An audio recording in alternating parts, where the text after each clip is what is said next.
My mother was a painter, and I grew up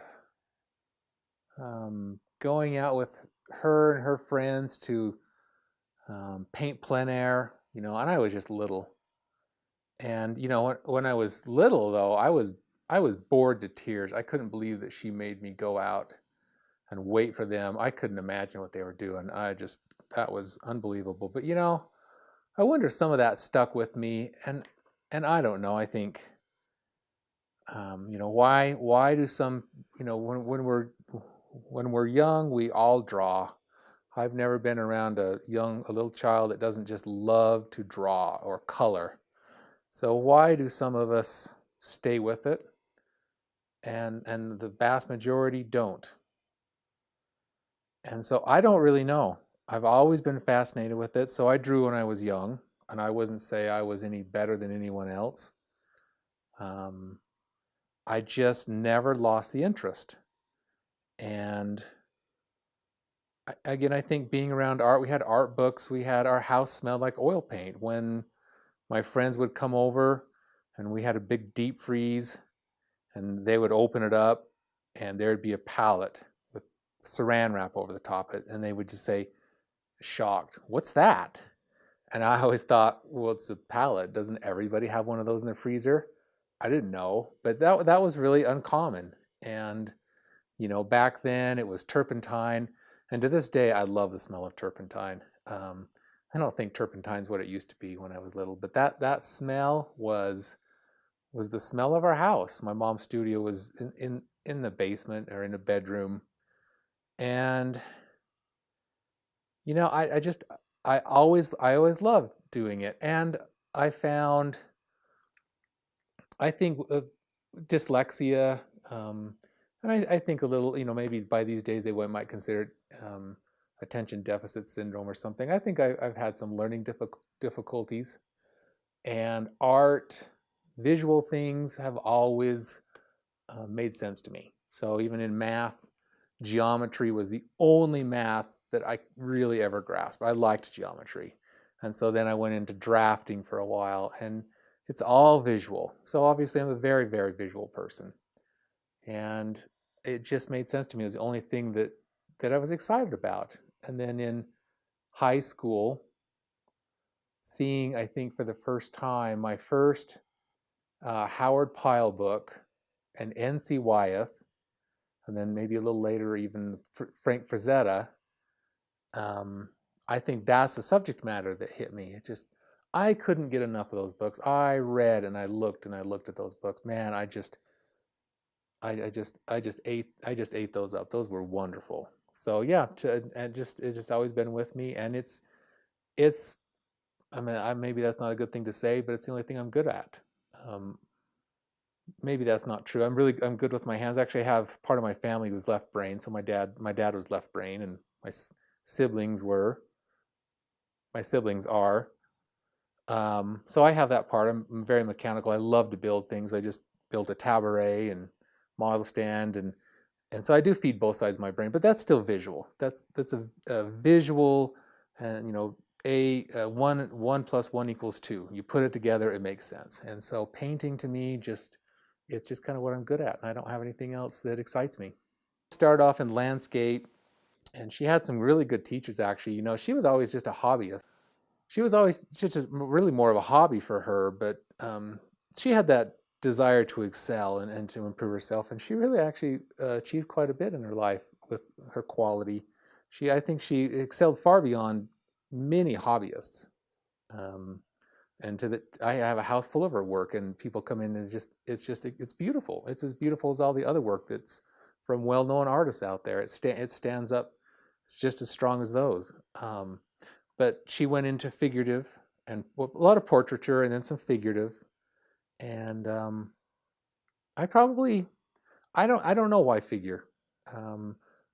It you can't quantify it. You can't put your finger on it, but it's what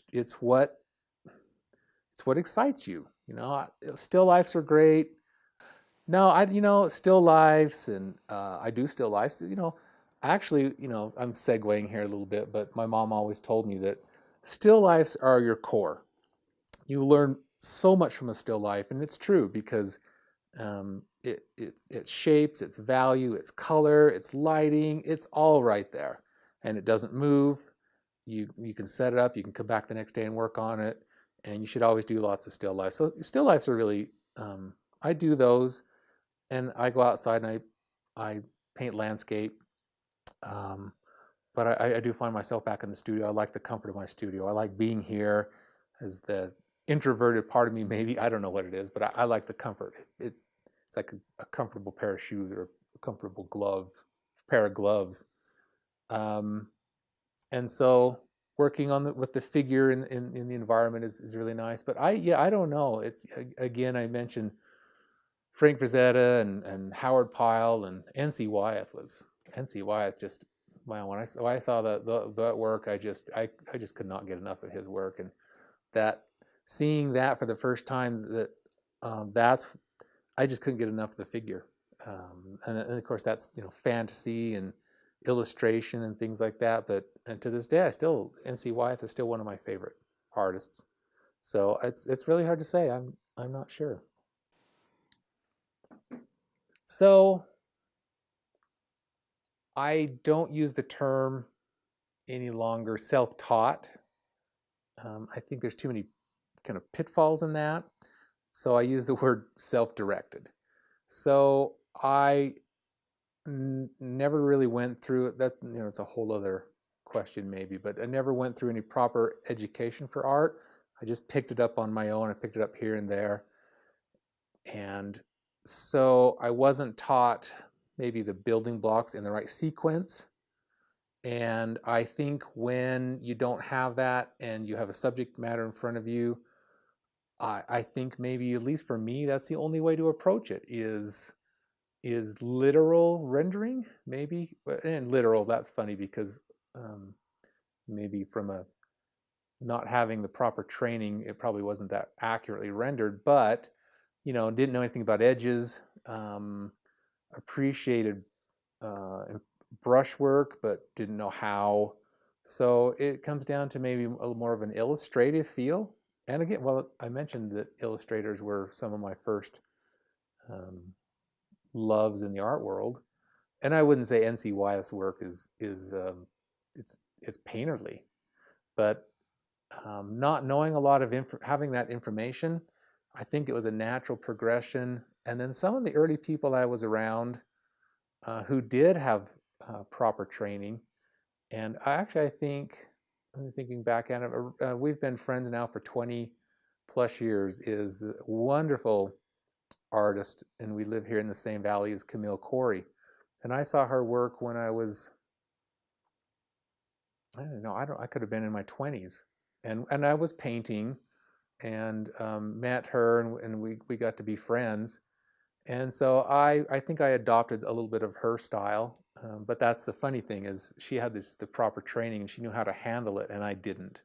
So I think I went down that road for a while, and it got to the point where it became so labor intensive and so I think for me, left brain and analytical. And I think I started looking and seeing more work out there that was being done, and it was really, my mom always loved the Impressionists, and maybe that was just a time to mature a little bit more and I begin to really appreciate Impressionism and bold impasto work, and I think I was ready for it. But it's funny. I think um, one of the first DVDs I ever bought was Dan Gerhardt's. He was painting one called Her Mother's Locket, and I watched that, and I'd have to say, and that's so many years ago. That wasn't not too many years after he put it out.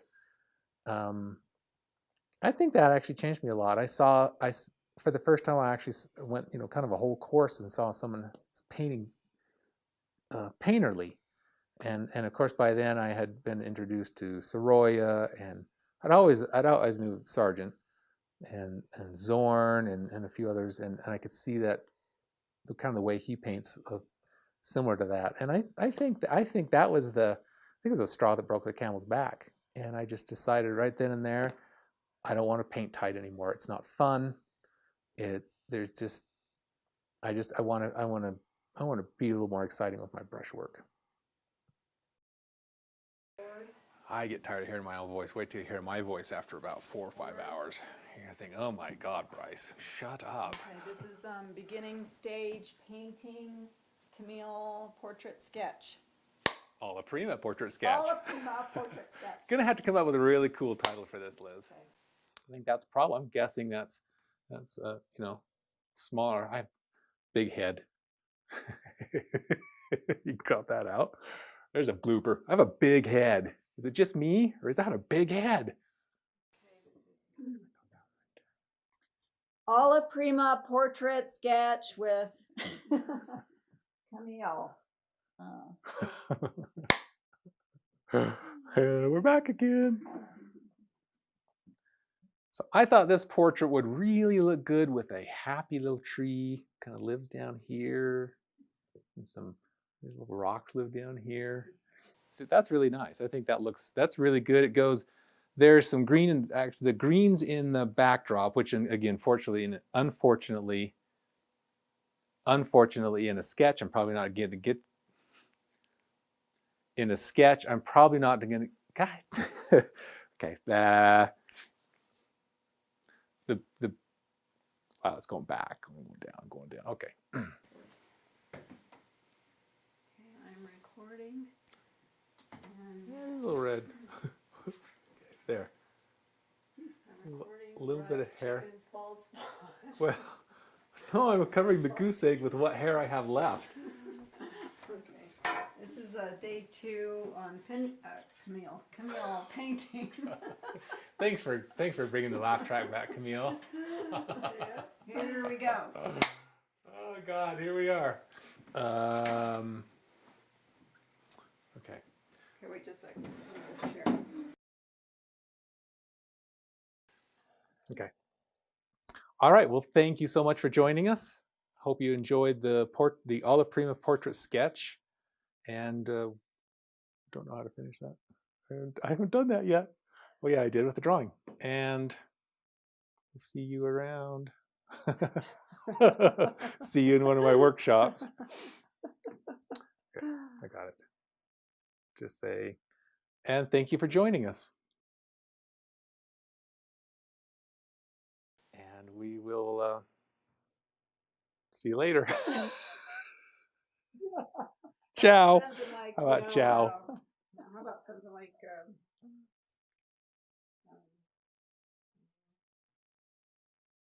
good luck on your painting journey. Oh yeah, that's a good one. Okay, I'll do that one. And can I just do that? You edit those together? Or should I do it all over again? Okay, she's good.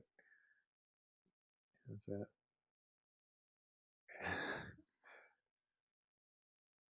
Say that one more time. What did you say? Good luck on your Good luck. journey. I've gone brain dead. Okay.